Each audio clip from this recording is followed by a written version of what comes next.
एक बड़ा अलायंस आपके खिलाफ आकार ही नहीं ले चुका, बल्कि वो अमली जामा पहना रहा है और उनके पास वोट शेयर 60% का है आपके मुकाबले। क्या आपकी पार्टी उनसे मुकाबला करने के लिए तैयार है और क्या आ रही इस राजनीतिक चुनौती को आप समझ रहे हैं? देखिए ब्रजेश जी, मैं देखता हूं कि हर चुनाव के पहले, लोकसभा चुनाव के पहले इस तरह के विपक्षी गठबंधन, दूसरा मोर्चा, तीसरा मोर्चा, चौथा मोर्चा बनता रहा है और चुनाव के पहले लगभग अपने हित साधने के लिए हमेशा ये स्लोगन आता रहा है कि हम साथ साथ हैं। पर जैसे जैसे चुनाव नजदीक आता है ये स्लोगन बदल जाता है कि हम 7-8 हैं। भारतीय जनता पार्टी ऐसी सारी चुनौतियों से निपटने के लिए तैयार है। ये स्वार्थों का गठबंधन है, ये एक ऐसे लोगों का समूह है जो चुनाव दर चुनाव जनता द्वारा खारिज किए जा रहे हैं।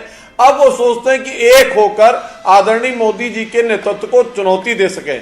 पर मैं पूरी जिम्मेदारी के साथ कहता हूं कि 2024 में आने वाले चुनाव में जनता जो इम्तिहान लेने वाली है लोकतंत्र की परीक्षा में, उसके लिए भारतीय जनता पार्टी पूरी तरह तैयार है और पूरी जिम्मेदारी से कह रहा हूं कि जनता का आशीर्वाद आदरणीय मोदी जी एनडीए के साथ है। स्पेशल सेशन क्यों बुलाया है?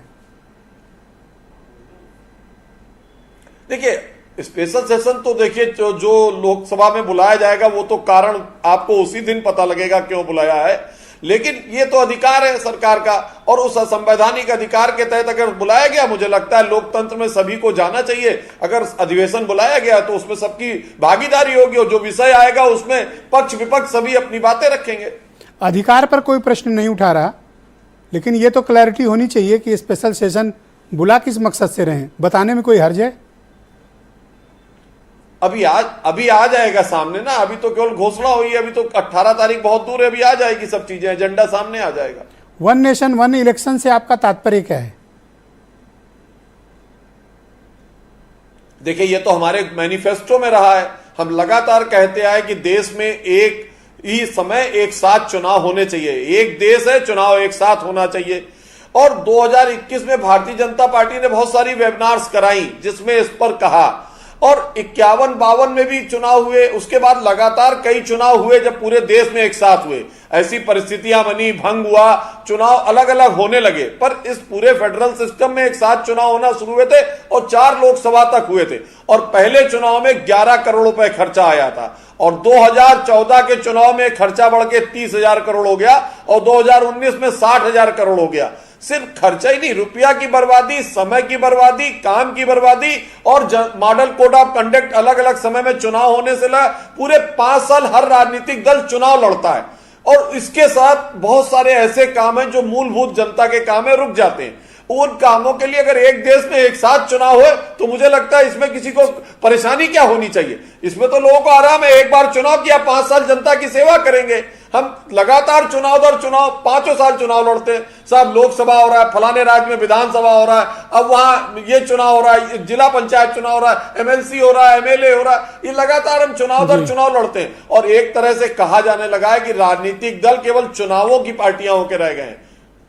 ओके, तो क्या फिर अभी तो उत्तर प्रदेश आपने साल भर पहले जीता है, तो क्या आप सब कुछ डिसॉल्व करके लोकसभा के चुनाव के समक्ष सभी चुनाव कराना चाहते हैं, इंक्लूडिंग उत्तर प्रदेश?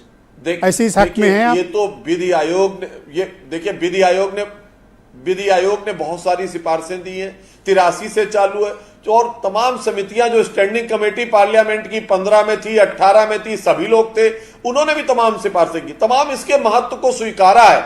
और अगर स्थितियां पक्ष विपक्ष और लोकतंत्र में सब लोग मिलकर तय करेंगे तो जो तय होगा उसका जनता का आप इस हक में हैं कि एक साथ चुनाव करा लिए जाएं। अगर उसने हमें अभी चुना है, आप इस हक में हैं कि पार्लियामेंट के चुनाव के साथ सारे चुनाव करा लिए जाएं। वन इलेक्शन बिल्कुल, अगर संभव हो सका, सबकी राय बनी तो हो जाना चाहिए। ये रोज रोज का हम राजनीतिक कार्यकर्ताओं के साथ भी दिक्कत है। आप 5 साल हमारे कार्यों पे डिबेट करें, आप लगातार, ब्रजेश जी आप भी परेशान रहते हैं, हर चुनाव दर चुनाव नए मैनिफेस्टो पे हमसे बहस कराते हैं, डिबेट कराते हैं। एक बार चुनाव हो गया फिर हमारे कार्यों की समीक्षा हो 5 साल। सर, तो ये अवसर हमें दीजिए कि हम आपकी जवाबदेही को हमेशा सुनिश्चित कर सकें। आप ये क्यों चाहते हैं कि हम सिर्फ 5 साल बाद आपकी जवाबदेही सुनिश्चित करें? मैं तो चाहता हूं कि हर हफ्ते आपकी जवाबदेही। 5 साल नहीं, मैंने ये कहा कि हर हफ्ते हमारी जवाबदेही हो, यही तो हम कह रहे हैं, हमारे कार्यों पे हो, हर हफ्ते अगले चुनाव पे ना हो। सुनील साजन, समाजवादी पार्टी के चुनाव लड़ने प्रवक्ता जा रहे हैं, वहां ये चुनाव हो रहा है, थैंक यू। अब आंध्रा में क्या करने जा रहे हैं। ये